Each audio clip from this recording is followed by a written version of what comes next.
ಸ್ನೇಹಿತರೆ, ಇವತ್ತು ಭಗವಾನ್ ಕಾರ್ತಿಕೇಯನ ಜನ್ಮ ರಹಸ್ಯದ ರೋಚಕ ಕಥೆಯನ್ನು ಹೇಳ್ತಾ ಇದ್ದೀನಿ. ವಿವಾಹದ ಬಳಿಕ ಭಗವಾನ್ ಶಿವ ಹಾಗೂ ಪಾರ್ವತಿ ದೇವಿಯರು ಮಾದನ ಪರ್ವತದಲ್ಲಿ ವೈವಾಹಿಕ ಜೀವನವನ್ನು ಸಂತಸದಿಂದ ನಡೆಸುತ್ತಿದ್ದರು.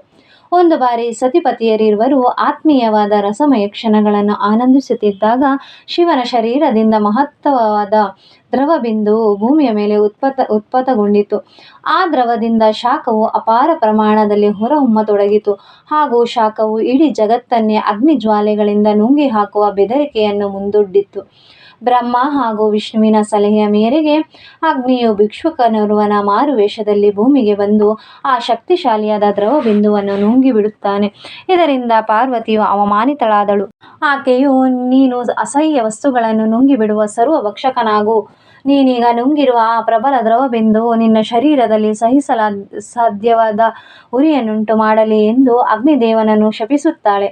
ಆ ಕೂಡಲೇ ಅಗ್ನಿದೇವನು ತನ್ನ ಶರೀರದಲ್ಲಿ ಸಹಿಸಲಾರದ ಉರಿಯನ್ನು ಅನುಭವಿಸಲಾರಂಭಿಸುತ್ತಾನೆ.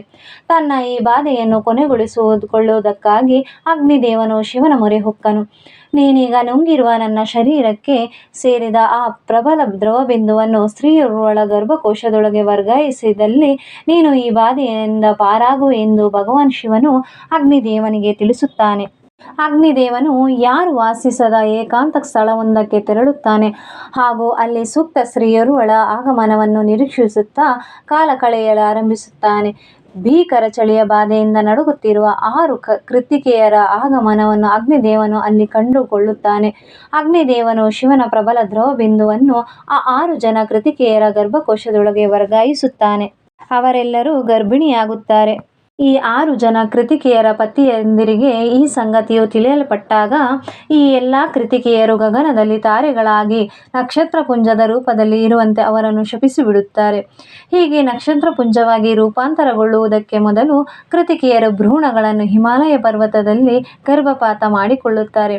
ಪವಿತ್ರಳಾದ ಗಂಗಾಮಾತೆಯು ಈ ಭ್ರೂಣಗಳನ್ನು ಸರವಣ ಎಂದು ಕರೆಯಲ್ಪಡುವ ಒಂದು ನಿರ್ಜನ ಪ್ರದೇಶಕ್ಕೆ ಸಾಗಿಸುತ್ತಾಳೆ. ಕೆಲ ಕಾಲದ ಬಳಿಕ ಭಗವಾನ್ ಕಾರ್ತಿಕೇಯನು ಸ್ಕಂದನೆಂದು ಈತನ ಮತ್ತೊಂದು ಹೆಸರು ಜನಿಸುತ್ತಾನೆ. ಕಾರ್ತಿಕೇಯನು 6 ಜನ ತಾಯಂದಿರಿಗೆ ಜನಿಸಿದವನಾಗಿರುವುದರಿಂದ ಆತನಿಗೆ 6 ಶಿರಗಳಿರುತ್ತವೆ. ಷಡಾನನ ಅಥವಾ ಷಣ್ಮುಗ. ಈತನು ಸರವಣನೆಂಬ ಪ್ರದೇಶದಲ್ಲಿ ಜನಿಸಿದವನಾದ್ದರಿಂದ ಈತನಿಗೆ ಇರುವ ಮತ್ತೊಂದು ಹೆಸರು